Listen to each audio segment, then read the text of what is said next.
Hey everyone, Dr. Zeo here again, and today we are finally here to review Mighty Morphin Power Rangers Once and Always, the 30th anniversary special exclusively available on Netflix. So, as always in my reviews, we're going to do a summary, likes, dislikes, and then a minor grievances section, something that's somewhat of a dislike, but not enough that it affects the overall feeling of the project, and then going into our conclusion. So, let's jump right into things. So, summary wise, as you probably already know, Rita Repulsa, the Rangers' first villain, is back. Billy tried to bring back Zordon, and unfortunately, by trying to bring back Zordon, he accidentally captured the evil essence of Rita, who, after the Z-Wave and Power Rangers in Space's finale, Countdown to Destruction, her evil essence was sent out into space, and through trying to bring back Zordon, Billy was able to accidentally capture her evil essence, and then she transferred her body into the body of Alpha 8. And now in the special, in the beginning, she kills off Trini in the battle against the Core 6 Mighty Morphin Power Rangers, with Tommy as the Green Ranger instead of the White Ranger. And then after that, with a year later time jump, where Min, Trini's daughter, is now being taken care of by Zach. And basically, it's a revenge story and trying to teach Min how revenge isn't necessarily the answer, and her inheriting her rightful place among the Ranger history. Now, for our likes, executive producer Simon Bennett and writers Becca Barnes and Alwyn Dale managed to strike the perfect balance between seriousness and campy that you would expect out of Power Rangers. Like, this is clearly aimed at the older audience because, for whatever reason, and I'm so happy about this, Hasbro seems to have lifted all the restrictions because this special gives off a very Dino Fury-esque writing style, but without any of the restrictions and without any of the slapstick comedy you would expect from Dino Fury. So it's just the meat and potatoes, the good stuff that we expected from Dino Fury with the Mighty Morphin coding here. And it's really good because you have those more serious, heavy gravitas moments paired along with some really good comedy from the Ranger actors in this special. You have returning actors like Walter Emmanuel Jones as Zach, David Yost as Billy, Catherine Sutherland as Kat, Steve Cardenas as Rocky, and then you have Charlie Kirsch rounding out the cast as Min, Trini's daughter. I also want to mention that Johnny Young Bosch as Adam and Karen Ashley as Aisha are in the special as well, although they don't really have much of a presence, but we'll get to that later on. But yes, this does strike the perfect balance between campy and serious, and I loved it. I loved every single bit of it. Rita's return here is afforded the appropriate amount of attention, appropriate amount of gravitas, as it should be, especially after she manages to kill Trini, something that hasn't happened to this team of Rangers before. They've not experienced a loss like this before. None of those Mighty Morphin Power Rangers have.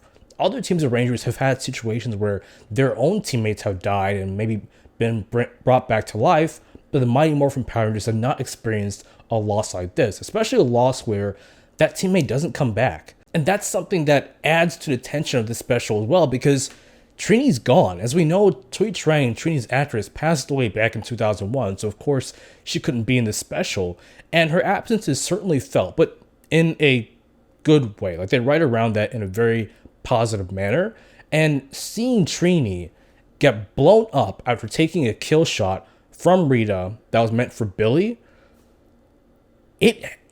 I recoiled.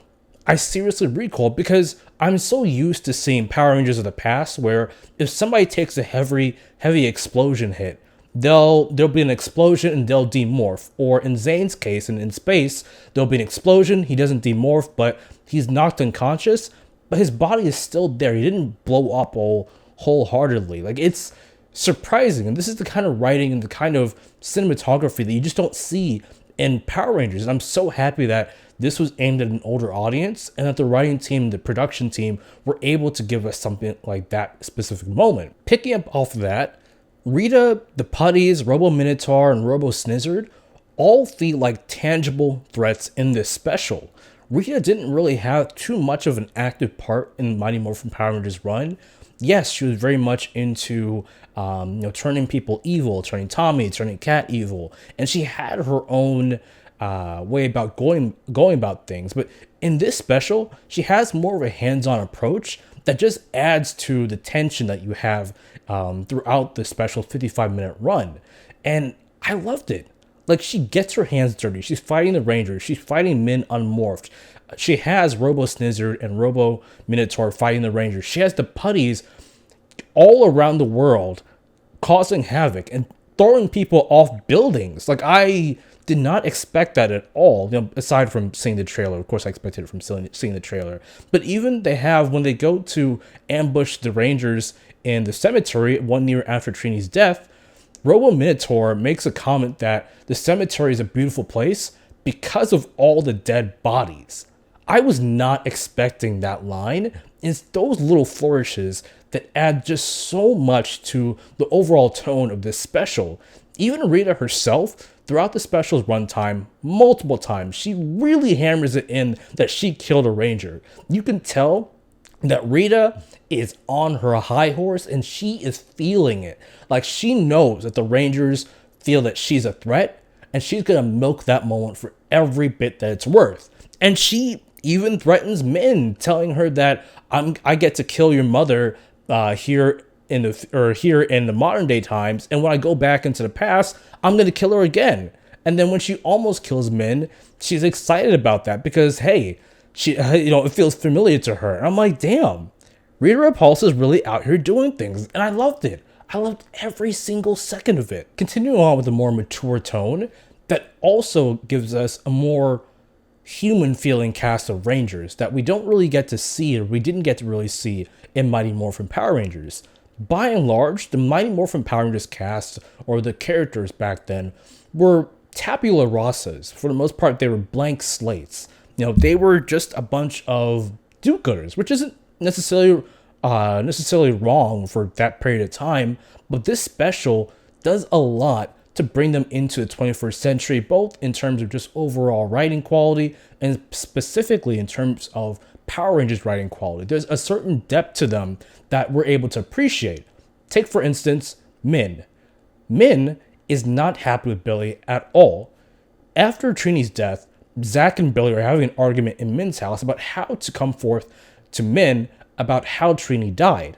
Zack wants to lie to Min and kind of shelter her and keep her from that secret, from the burden of knowing that her mother died and that that Trini was a Ranger. Meanwhile, Billy says that they need to tell her the truth. And in this back and forth argument, Min's obviously here. She walks in and they have a classic, oh no, she's right behind us. And she finds out that her mom was a Ranger and that Rita Repulsa, or Robo Rita, she's called in the special, is the one who killed her mom. And this goes forward into, we have this tension between Min and Billy because Min is putting the blame of her mom being dead on Billy's shoulders. And you can also tell that Billy blames himself for Trini's death because he was trying to revive Zordon, which doesn't really get into why he was doing that, aside from Zordon being like a father figure to them. But he feels the weight of that moment. He feels the weight of the world on his shoulders because this is kind of his fault. And the tension between Min and Billy reminded me of the tension between Zato and Ion in Power Rangers Dino Fury. I don't want to include any spoilers, but there was a very similar vibe between the two of them. And that vibe was resolved in that same episode because the Hasbro executives didn't want to have Rangers who were antagonistic between each other for more than one episode. A problem that wasn't really a thing back in the day, especially with Time Force and Eric and Wes's dynamic. But in this special, even though it's only a 55-minute runtime, there's enough dialogue, there are enough moments between Billy and Min where Min is openly hostile toward Billy, openly blaming him for her mom's death and saying, ooh, that stung, didn't it? And then walking off, even though the runtime is only 55 minutes, which equates to about 2 episodes worth of Power Rangers, it still feels like we were there in that moment for that entire year. It still feels like that we get the full gamut of their relationship in that 55-minute runtime, and I appreciate that so much. And even when they do end up resolving their beef by the end of the episode, it feels earned, unlike Ion and Zeta resolving their beef by the end of that 23-minute episode.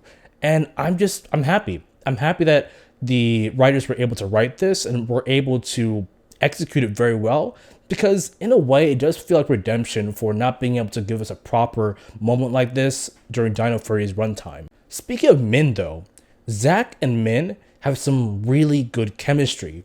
After Trini's death, Zack steps up to become her guardian. So now he's like a father figure to Min, because Min doesn't have anyone else. She doesn't have any family. I don't know if Trini didn't have any family, but maybe Trini and Zack got really close with each other during their peace conference after Mighty Morphin Power Rangers Season 1.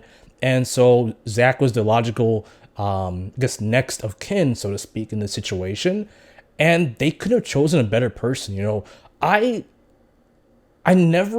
liked Walter Emmanuel Jones as Zack and Mighty Morphin Power Rangers, but because they were pretty much blank slates back then, they didn't really get much of an opportunity to show off their acting chops and show off any depth to the characters. And Once and Always fixes that here, and they add a lot to Zack. Zack is a very charming individual, which makes sense, and his charm is just perfect for a father figure. He's able to effortlessly tiptoe the line between being the funny father figure and the more serious, man, we need to have a talk, and we need to, come forth and talk about what's going on right now and how big of an issue you going out and trying to save the world as the Yellow Ranger is. And I love that. And I didn't know that Walter Emmanuel Jones had it in him. So bravo, my man. Fucking vo, because you were amazing in this. Like, he had some of the best lines, and I really want to see more of Min and Zack going forward. I'm hoping that we get some sort of follow-up or spin-off, because I just really want to see more of them together. They were just fantastic. And that's not even to say that David Yost and Charlie Kirsch were bad. It's just that I liked Walter and Charlie better. I like their chemistry, because as odd as it is, the marketing for this special really made it feel like this was going to be David Yost's thing. David is going to be front and center in this special as the main character alongside Min. But when things actually get going, you come to find out that while Billy is the leader of the team in Jason, Tommy, and Kimberly's absence, he's really not the focus of this special. It's Zack and Min, and I really like it like that. Also, seeing that Zack is a congressman was a really nice touch. Like, I absolutely loved that. And that's something that people who have read the Power Rangers comics can also appreciate, because in there, we understand that Zack also wants to be a congressman. So I don't know if they just took that element from the comics or how exactly that worked out, but I do like that added element. And he did end up, quitting his job as a congressman to step up and take care of Min. And that just shows the selfless nature that Zack has. I love it. I absolutely loved it. Now, let's talk about the comedic moments in this special, because this is coming from the same team that brought you, again, Power Rangers Dino Fury. So what we've seen from Power Rangers Dino Fury is that the team can write some pretty good comedic moments between the Rangers. However, as we know, there's that, light mandate that you have to have a comedic duo in the series.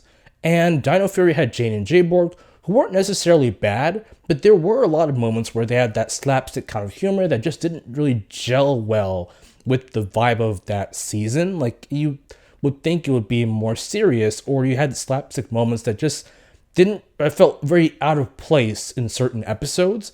They didn't have much of a huge presence. They had a reduced presence in season 2, but even then, they could have been better. Once and Always fixes that, because there is no comedic duo. The Rangers themselves are able to have and hold those comedic moments as a team, and that's so good. I've said this in so many of my videos at this point, but I will say it again here.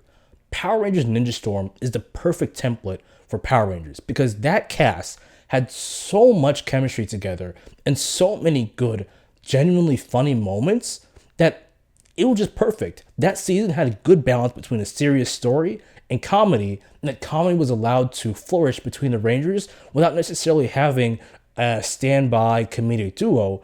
And that's that's the kind of writing that I like to see in Power Rangers, and I'm so happy that it exists here in Once and Always. There are moments where even Rita's cracking jokes, or Kat and Rocky are cracking jokes. Like when they first teleport to Angel Grove to fight putties, Kat makes a remark that they still sound like angry turkeys. And then Rocky says, well, let's carve them up. I mean, yeah, it's corny, but it's Power Rangers. You expect that kind of corniness from Power Rangers, and I loved it. It definitely made me laugh, and I loved every bit of it. And Rita, for as hostile as she is, she chews up the scenery when she's talking smack to the Rangers so well. There's a moment in the special where as Robo Rita returns from the dark dimension, she is over here getting her Ranger capturing device or Ranger power siphoning time traveling device ready, and she makes a remark that none of them even complimented my new machine.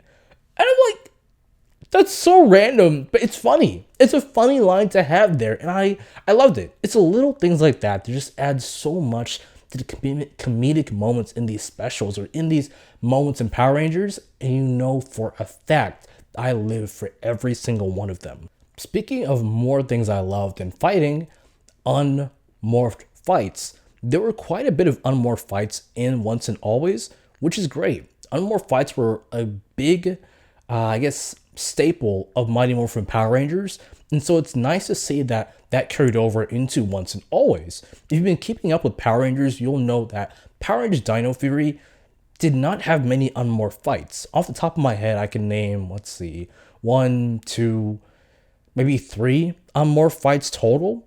And the unmorphed fights that they had in Power Rangers Dino Fury, they were good, but they were there to push forward the story. They didn't want to add any. I think there were actually 4 unmorphed fights now that I think about it. But basically, the reasoning there is that they didn't want to bog down this series with unmorphed fights because they wanted the unmorphed fights to mean something, to have some impact for the story. And then there was also behind the scenes and stuff like if the second unit is filming unmorphed fights, then the first unit needs something else to do.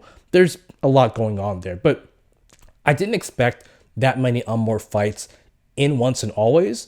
So I'm super happy that they were able to deliver some really good unmorphed fights here. Like Zach had a chance to show off his hip hop keto moves, and Walter Manuel Jones still has it. Like he had that moment there in the juice bar was just phenomenal. Like Walter going off with his hip hop keto, Steve Cardenas doing his martial arts moves, and even Charlie Kirsch as Min doing her own martial arts moves because she's a black belt. I think she is a first degree black belt, and it shows a lot in this special. Like I would have liked to see more from her, but her martial arts moves do come in handy in this special, and I loved it.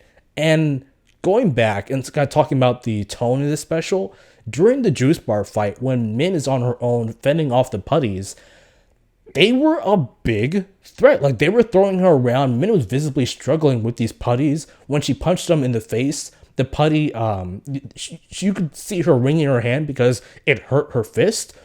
The putties are no joke this time around. And they grab her, they slam her onto the counter, and they hoist her up and slam her onto the floor. Like that stuff looked like it hurt, and I was here for every second of it. I absolutely loved it. And yeah, it was good.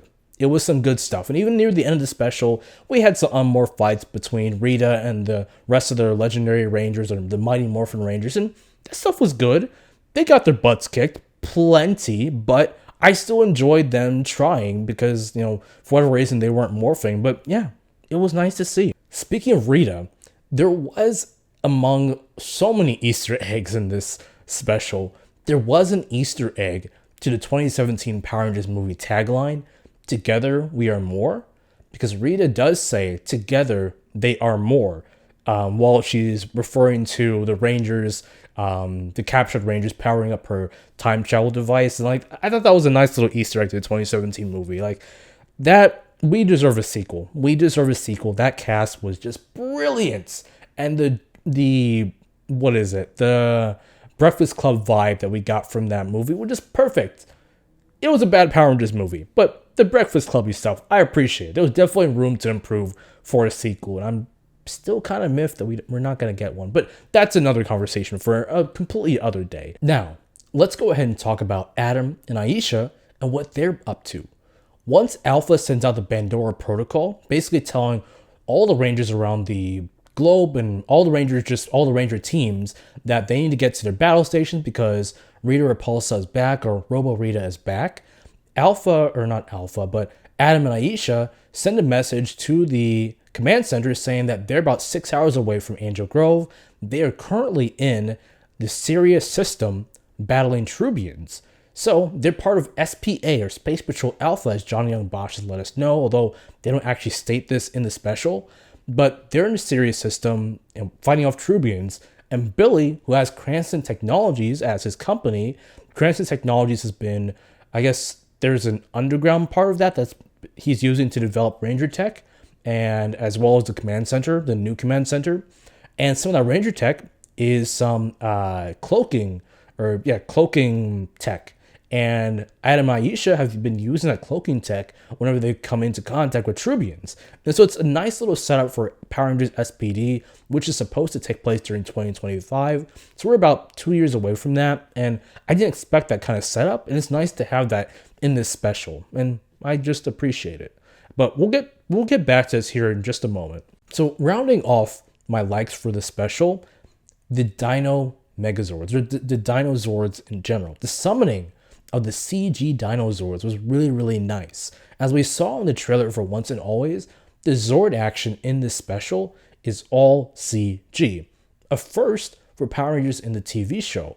Now, Dino Fury did have some CG Zord moments here and there, and they looked pretty good. So I had high hopes coming into Once and Always, and I was very happy to see that those high hopes were somewhat met with the summoning of the Zords, which looked fantastic. Could not have been happier with that moment. But the actual Megazord, the Dino Megazord, looked good in close-up, standstill shots. But we will return to this here in just a moment. And we're actually not done with our likes. Now, let's talk about the little flourishes, the little things that were in this special that I really enjoyed, especially as a longtime Power Rangers fan. Like I mentioned, there's certainly the DNA of Dino Fury in the veins of this special, and it couldn't be more obvious than the putty fights.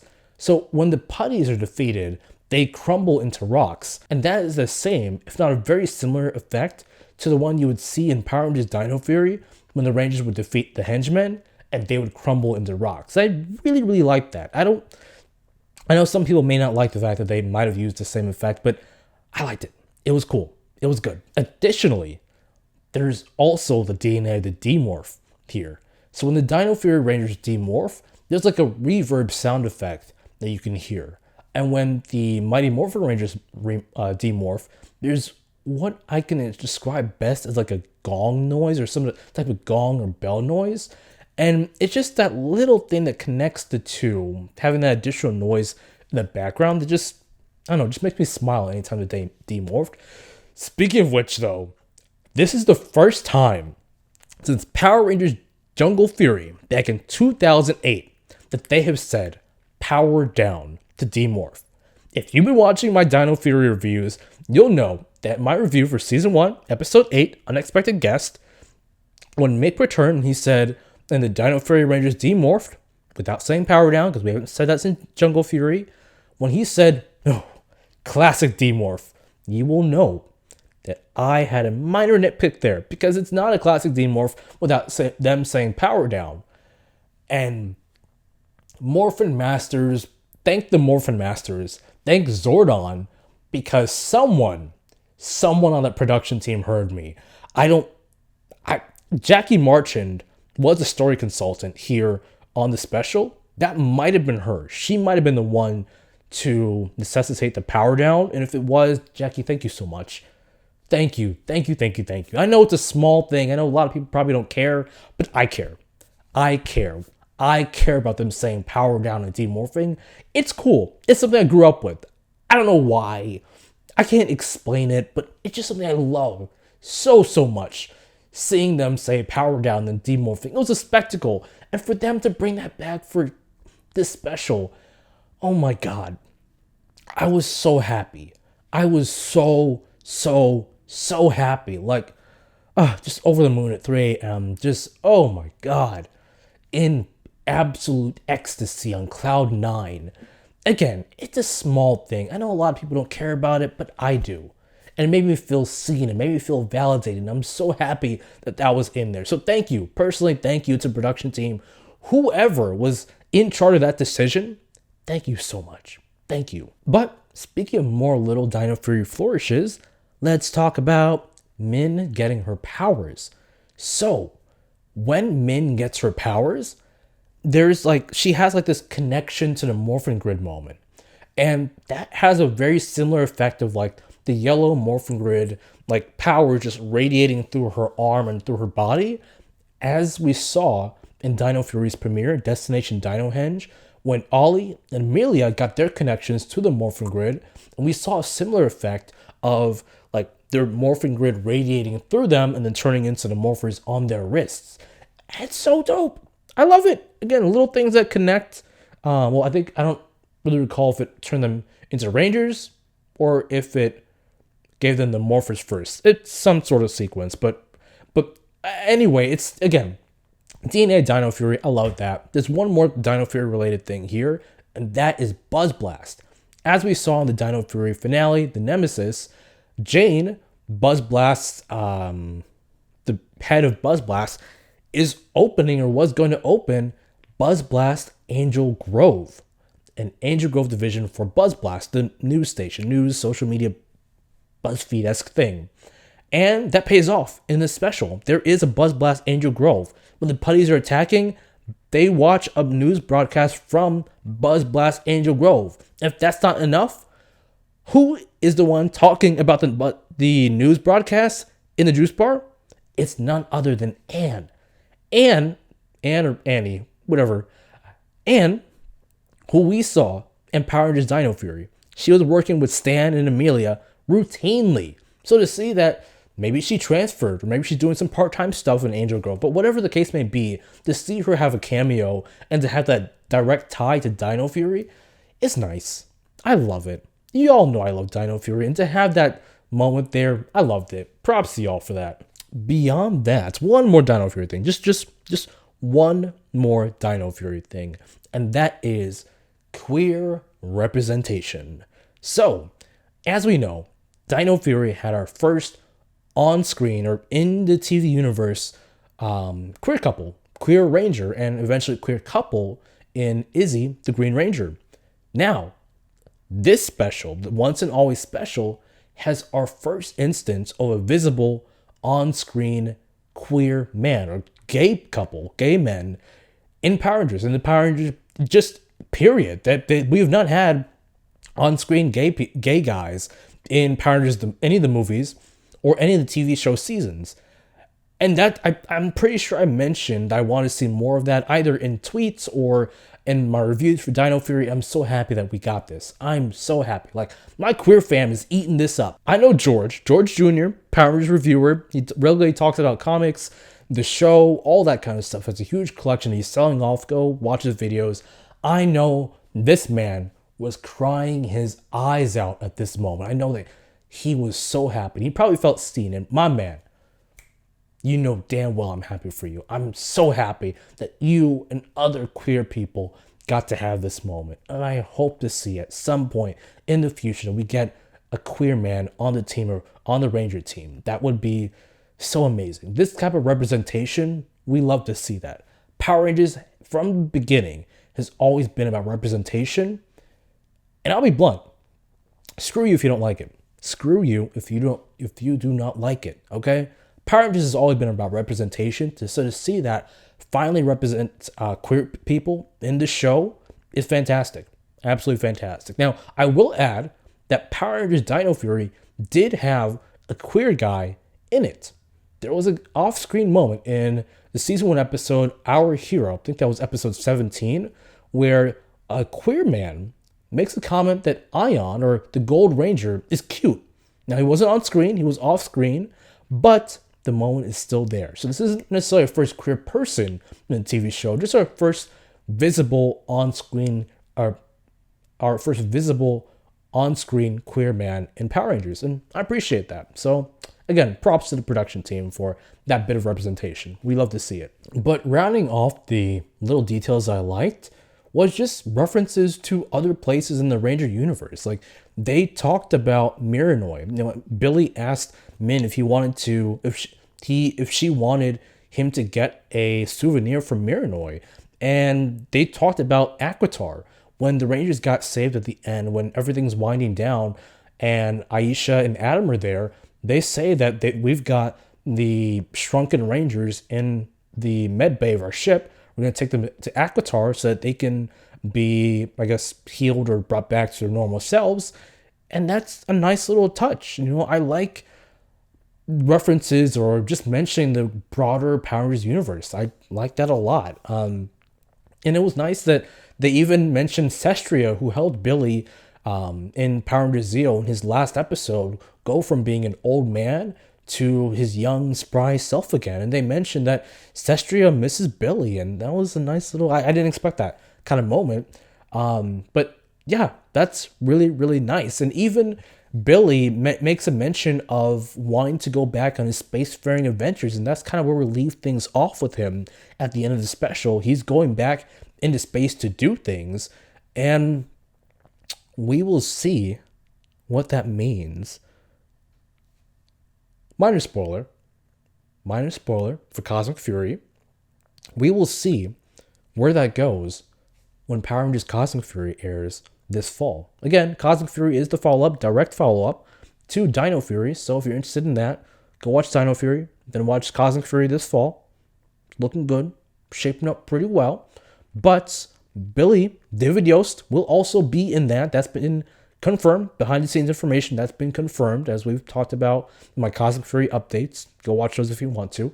But yes, he will be in that, and they're setting up those breadcrumbs there, and I really, really enjoy it. It's going to be interesting seeing exactly what his role is in Cosmic Fury, because as Simon Bennett did state on Twitter here earlier today when I'm recording this video, the timeline for this is the beginning part, the part with the Core 6 Rangers in Mighty Morphin Once and Always. That part takes place before Dino Fury, before, you know, the events of Destination Dino Henge. And then after the time jump, we jump to 2023. At that point, we're post Dino Fury. We're post the end. So the Dino Fury Rangers are off in space already, trying to, I'm not going to spoil that. They're doing their own thing off there in space. Go watch the series to see exactly what I'm talking about.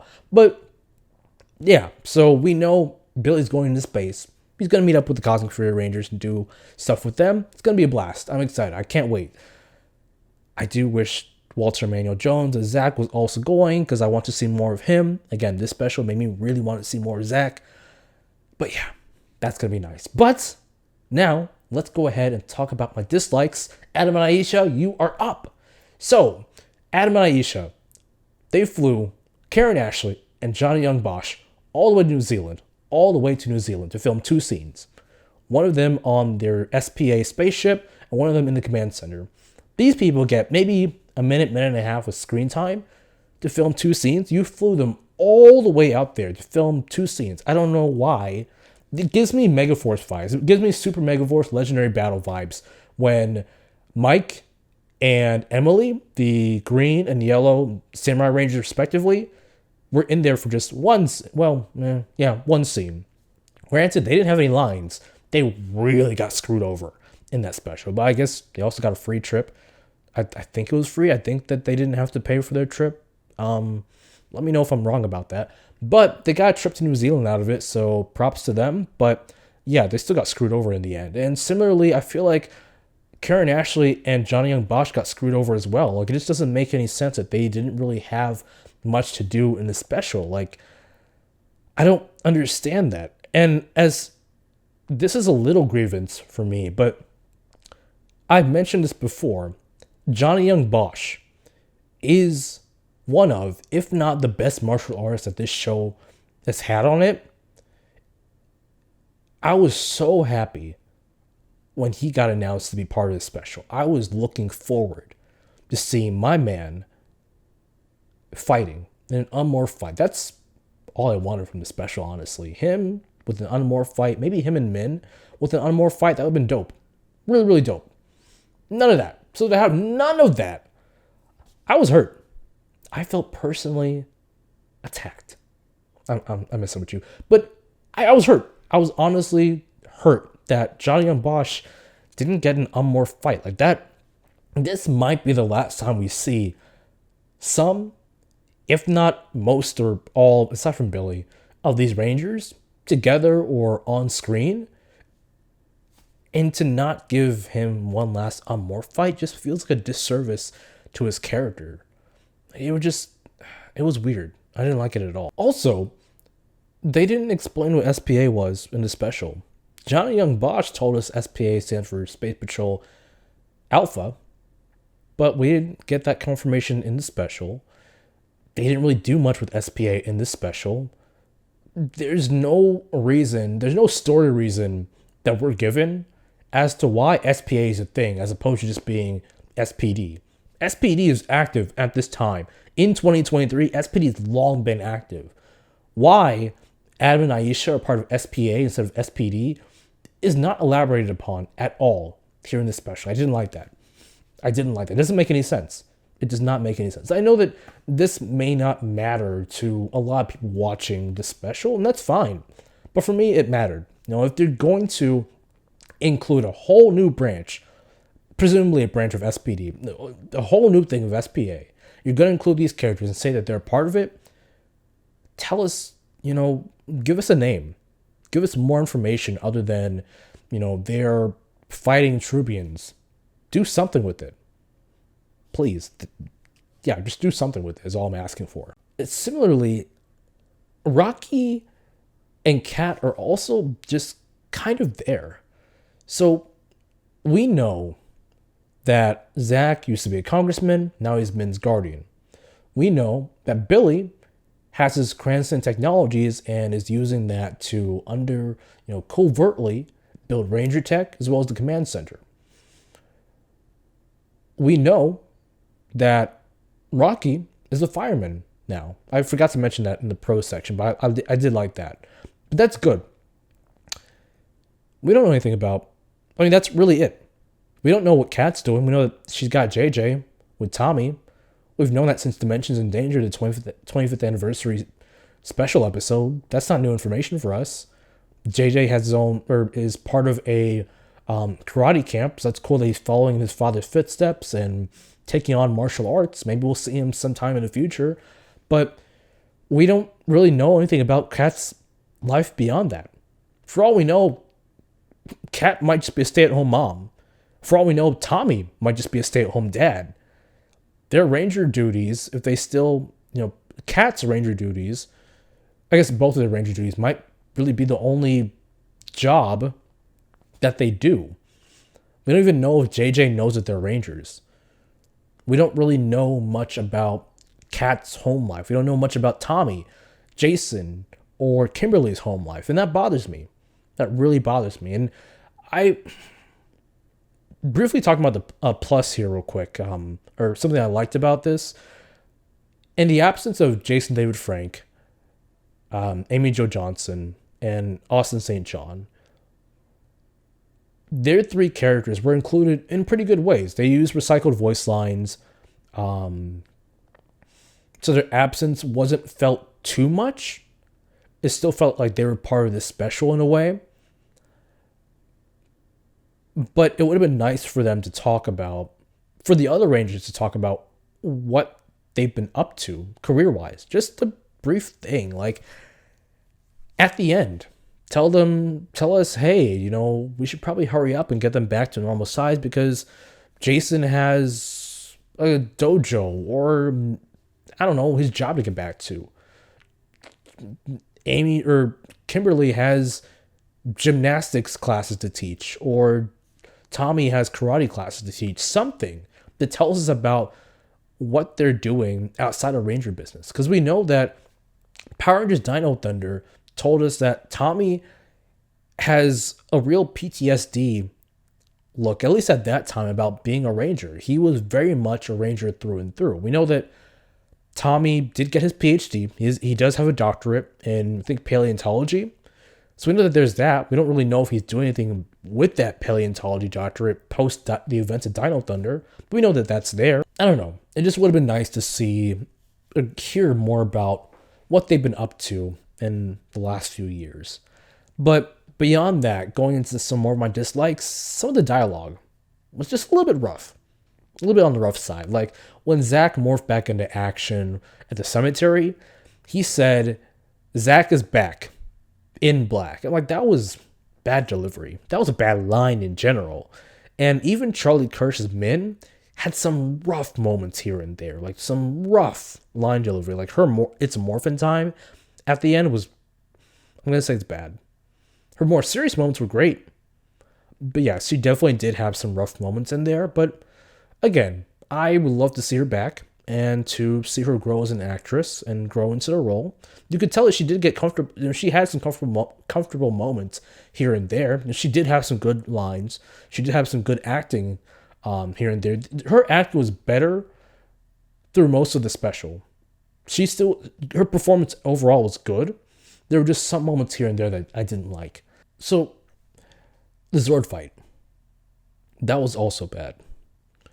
As we know, Power Rangers is famous for having a person in a suit in like a miniature town, city, whatever, doing a Zord fight against a giant monster.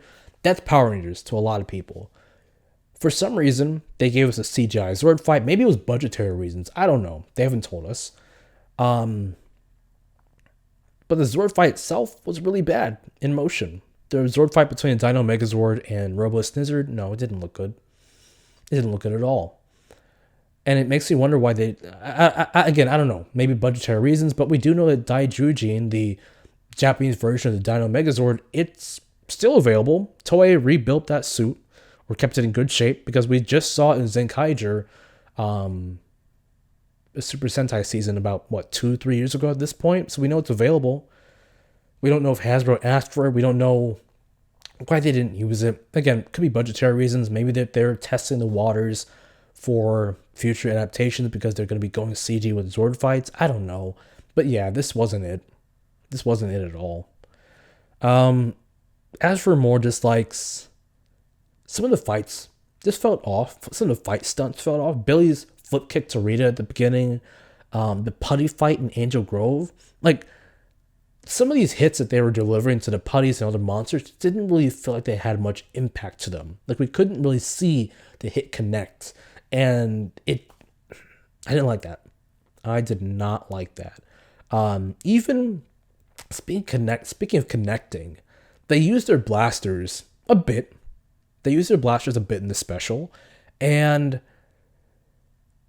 talking more about CG, the sparks and the blast. Sparks and explosions were CG. There's only one instance of a practical explosion. That's at the beginning of the special.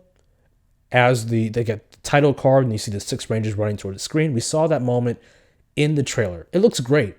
Phenomenal. It is a sharp juxtaposition against the CGI explosions and sparks. It just makes those moments look even worse. And when they use their blasters to shoot at something, the CGI sparks just don't add that oomph. It's missing that oomph, that moment of impact. Well, the practical effect there, and I don't like that. It does make you worried about Cosmic Fury as well. But yeah, that's really all I have for my core dislikes. As for my minor grievances, we already talked about Adam not having an unmorphed fight. There was no mention of Mystic Mother, which I found to be odd. So for the uninitiated, Mystic Mother, in Countdown to Destruction, Zordon sacrificed himself. They blew him up, or they destroyed his energy tube, and his wave of good energy purified a lot of evil villains. Divatox, Lord Zed, and Rita. So they all turned human. And when Rita turned human, we then saw her in Power Rangers Mystic Force, the magical-based season, kind of like Harry Potter. Go watch that if you want to. It's actually a pretty good season. But we saw Rita again as Mystic Mother. She's overseeing magical things. And it was a cool little nod because Rita's Japanese actress Michiko Soga, I think is her last name, had passed away. So it was like a little nod, a little tribute to her. And it's weird that we have Robo Rita, but no one takes a second to mention Mystic Mother at all. And we don't have an appearance from Mystic Mother. Like, maybe I wasn't expecting to see Mystic Mother, but I was at least expecting someone to say something about her. And it was weird that they didn't. Speaking of which, it was also weird that we didn't get any mention of Gosei, the giant tiki head that was the mentor of the Megaforce Rangers and also a protege towards Zordon, or protege of Zordon, one of his many contingency plans. And I understand that Power Rangers Megaforce and Super Megaforce, they were not received well. I didn't like them. I have a lot of problems with them.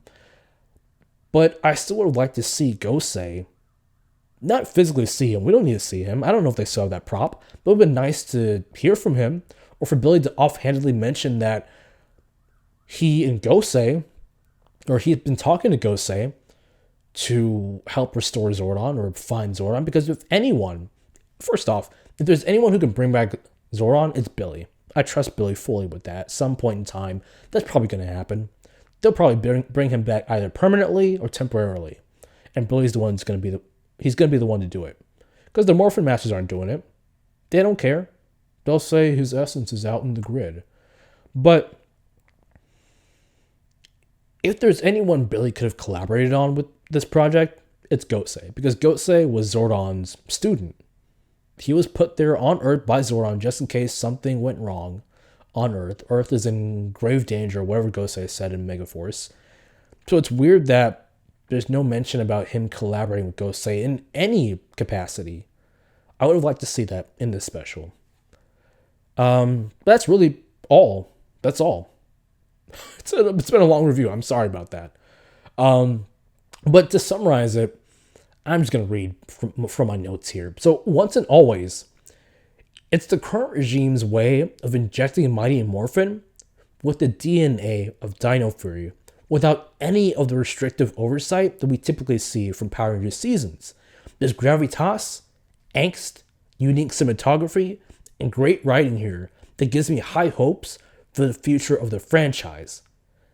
And that just makes me excited. That makes me so excited for the potential Power Rangers Cosmic Fury when that airs later on exclusively on Netflix this fall. But for now, this special was great. I'm probably going to edit this video and then close out my night by watching this special again because it's really good. I'm over the moon. I'm over the moon. I'm so happy that this was a thing. And I hope everyone else enjoyed it. I really do. But thank you. This has been a very long review. I didn't realize it was going to be this long. But thank you. If you're still here watching this review, thank you for sticking around. Thank you for watching the review. Let me know what you thought about this review. And once and always, if you've seen it, in the comment section below, please like the video and subscribe to my channel because it does help with the YouTube algorithm. If you're listening to this on Apple Podcasts, Spotify, Pocket Casts, Amazon Music, Audible, whatever podcast platform, thank you for listening. I do appreciate it. This has been a long audio adventure for you. I appreciate you sticking around for the full thing. Whatever platform you're on, like it, like the review, give it 5 stars, or give it however many stars you personally think it deserves. And if there is a commenting section, comment or share it to your friends. I do appreciate whatever feedback that I can get because it does help with the algorithm on YouTube and on all those other various platforms. But again, thank you. This was a very special moment for me. I love this so much. I love this so much. Again, though, I'm Dr. Zio. Thank you for watching. Y'all stay safe. I will see you all in the next video coming soon. Y'all have a good night. Have a good week. Have a good day. Ciao.